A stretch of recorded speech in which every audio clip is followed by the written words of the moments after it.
tuned into Quick Charge, the high voltage podcast bringing you the top stories in electric vehicles and sustainable energy daily. And it's all powered by electric.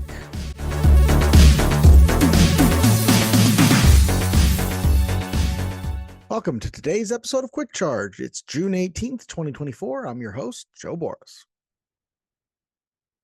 As you'll recall, yesterday we started off the show talking about Elon Musk's historic $56 billion pay plan victory, the ratification of which the company hopes it will be able to use to convince a judge in Delaware to rescind the initial order blocking that payment and effectively giving Elon his money. Now, obviously, that's what the shareholders wanted.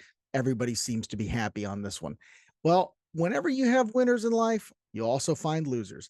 And unfortunately, Henrik Fisker is definitely losing. That's right. Henrik Fisker's company has filed for bankruptcy. This was the company that was making the Fisker Ocean, that promised to make the Fisker Pear, that $25,000 EV. So this is, obviously sad news, but not anything that we didn't see coming.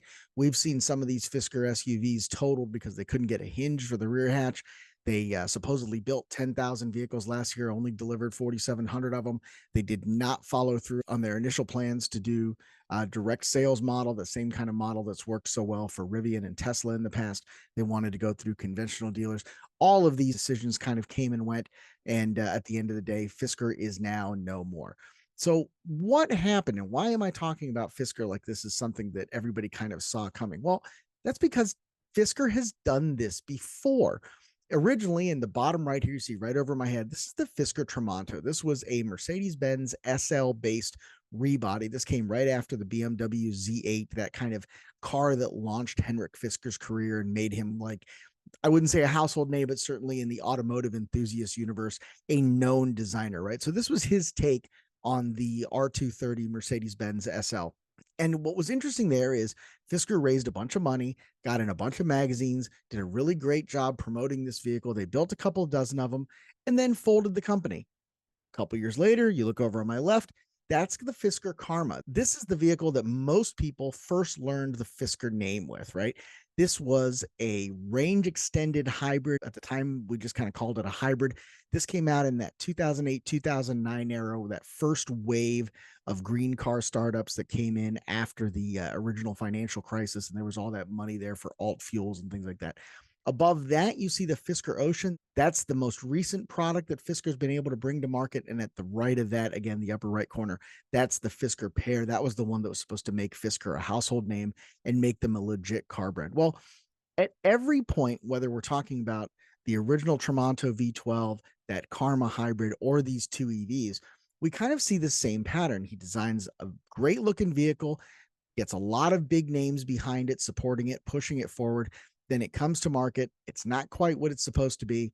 Then, the company folds. So the third time should have been a charm. Apparently it wasn't. The real question that you're supposed to be asking yourselves in the comments is, will there be a fourth time? And, how many of these guys that made all this money in GameStop stock are going to invest in that one?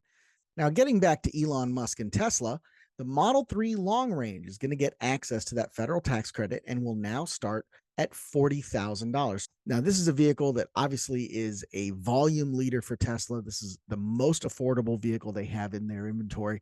And again, with the tax credits and incentives that are out there, not only federal, but state, local utility level kind of incentives and fuel savings and things like that. These are vehicles that cost a lot less than the average new car transaction price in the US.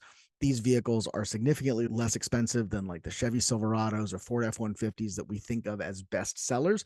So it's really no wonder that these are such popular vehicles that are out there. Now, for those people who buy Teslas and who think of themselves as patriots, there's even more good news because the Model Y remains at the top of the list of the most American-made cars. Last year, the year before that, the last several years, actually, Tesla has really established itself as the most American-made vehicle, right? We've seen that over and over again. But what's interesting here is instead of sweeping the top four, as Tesla has done in years past, there are now only 3 Teslas in the top 10, the Model 3 being the one that got knocked off.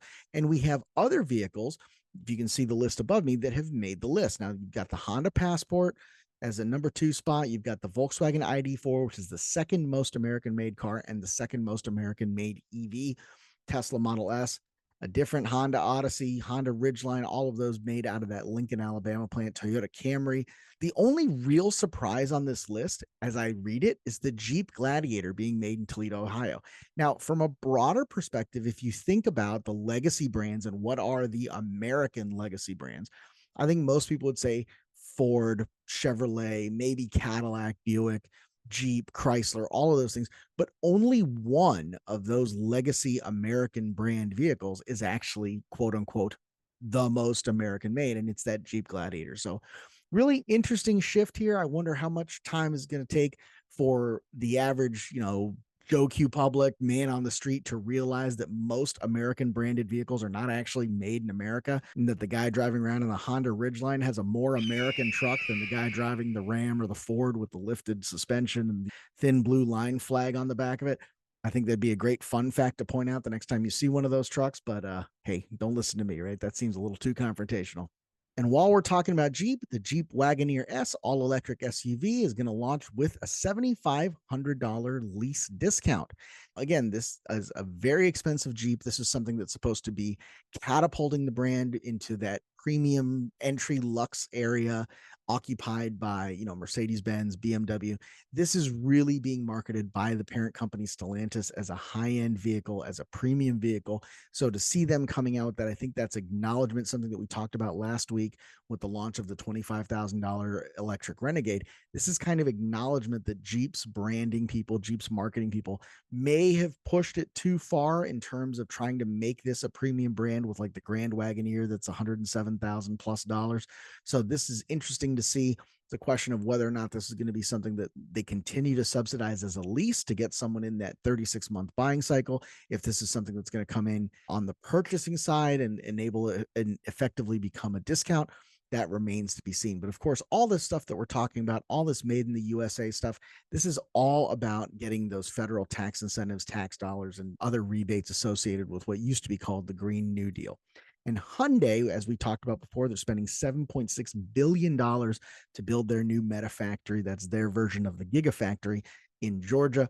And when they do finally do that, they're going to launch that with a made in the USA spec 2025 IONIQ 5 as the first EV they're going to make there. Peter Johnson does a great rundown in this article, kind of going over what you can expect in terms of updates inside and outside the vehicle, updates to the specifications, and obviously to the pricing as well. So definitely check out that article.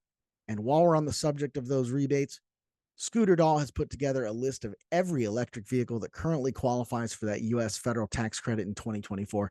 If you're shopping for a new EV, you've got a company, you've got a business, you use the vehicle for that, you want to take advantage of those tax credits, this is an article that you definitely want to bookmark, pin to the tab there, and make sure that you know inside and out, because all the vehicles that you'll be able to get that tax credit on are listed in this article. Definitely worth reading. Like it, share it, do all that good stuff. And finally, we're going to close out the day with Archer Aviation signing a landmark deal to operate eVTOL air taxis out of airports around the US. And you see the Archer here with that United branding. I love that. I'm in Chicago. It is an absolute nightmare to get from O'Hare to Midway, but there's a lot of great connecting flights that if you can make that happen, you can save a ton of money. But it's like a 2-hour nightmare routine. You got to go back through the security and TSA and all that. Now, this concept is really great where you have regional airports or international airports that are close together. You can hop in one of these, JFK to LaGuardia, all that kind of good stuff.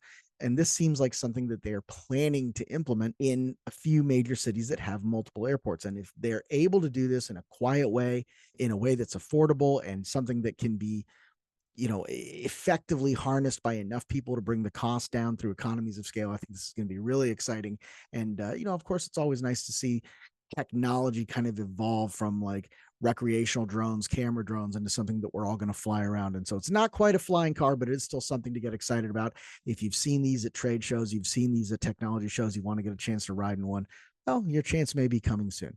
That's all we've got for today, June 18th. Be sure to tune in tomorrow for more, and make sure to like and subscribe as well. Thanks so much. Talk to you tomorrow.